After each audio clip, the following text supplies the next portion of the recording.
Good morning, ma'am. Walang maganda sa umaga. Lahat kayo bagsak sa exam kahapon. Wala kang nakapasa.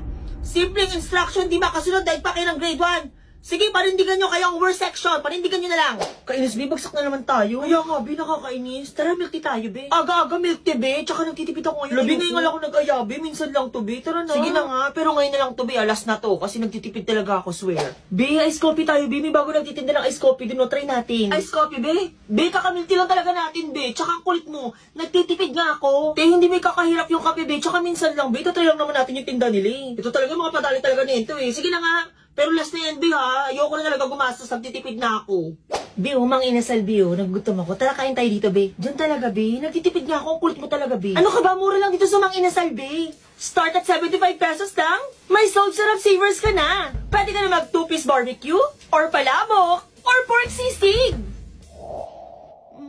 Ang sarap nga dito sa mang inasal, Bi. Sulit na sulit talaga. Diba? Sabi ko sa'yo, eh. Mura na, masarap pa. Kaya kahit araw-arawin natin to, Bi, okay lang. Bi, Tuesday pa lang, Bi, wala na akong allowance. Pero sige, Bi, bukas ulit.